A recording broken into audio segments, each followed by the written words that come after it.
football. It's personal between me and you, and I'm going to do you some serious harm, you big stiff idiot.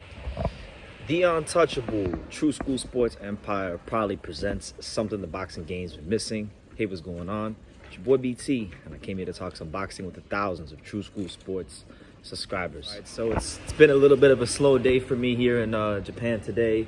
Tomorrow things are gonna really pick up, so stay tuned for some interviews and gym visits coming up this week here on True School Sports. But in the meantime, the show must go on. We must continue to cover the boxing news and keep you guys relevant, giving our take on what's going on in the sport, you know. So I wanted to comment about this because, you know, you have a lot of good fighters at 135, but one guy that, you know, because he's not like a big talker and he's not necessarily a big knockout puncher and he's not a fighter that the promoters are pushing, one guy that kind of gets lost in the shuffle at times is Jamaine Ortiz. You know, and Jamaine Ortiz is a fighter that we know just had a really good performance against Lomachenko. Very close fight. Some people thought, you know, he may have beaten Lomachenko.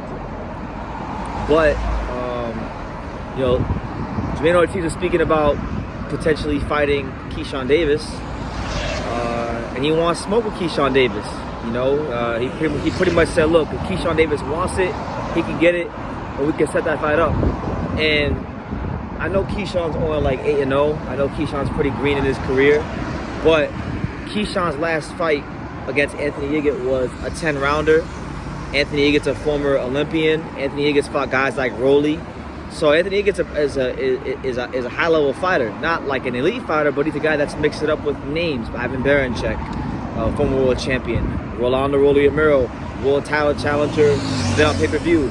So if he's fighting them kind of guys in his 8th fight, then surely a guy like Jamaine Ortiz, who's already fought on Top Rank, who's got that working relationship with Top Rank, you know, fought Lomachenko, did all that stuff, you know, that'd be a good fight. And I think, you know, Keyshawn Davis has he's made all these bold proclamations about what he wants to do, what he can do, what he can't do.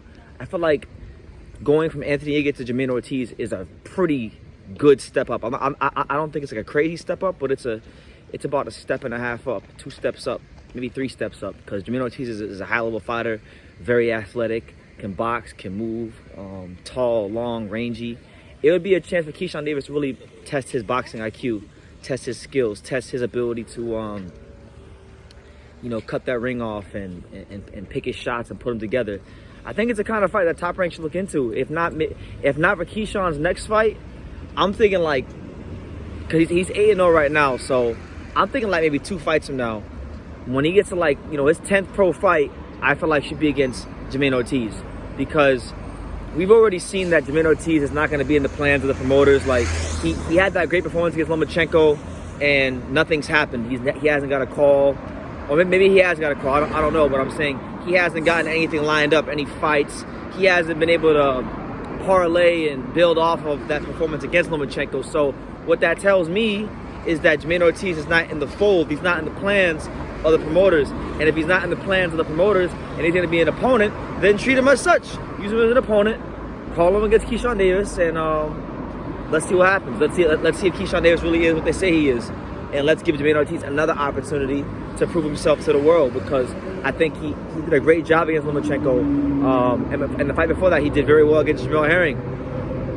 So it's a good fight. It's a good fight, and I'll like to see it. And the fact that Jamaine Ortiz is calling for it, it also sounds like to me Jamaine Ortiz is just trying to get in there with anybody. And he's looking for all the smoke. And he's one of these guys like Jamaine Ortiz. He's not one of these guys that gets the luxury of picking and choosing and being looked after by the promoters. No, he's got to really come out here and fight and make an impression. And he's made an impression with me, and that's why I'm here making this video. So I would like to see Keyshawn Davis's boxing IQ, his ability to close the gap, his ability to be an aggressive knockout puncher, and all these kind of things. I would like to see it be severely tested against someone like Jamaine Ortiz, who's mixed it up at a very high level so far in his boxing career against the likes of Lomachenko, Jamel Herring, Nihir Albright, Suleiman Sagawa, and fighters like that. So I'm leaving it out on that note, guys. What do you guys make of Jamaine Ortiz calling out Keyshawn Davis? I know Keyshawn Davis has been very adamant about wanting to fight like the guys like Frank Martin and things like that. But Frank Martin, he's in the PBC fold,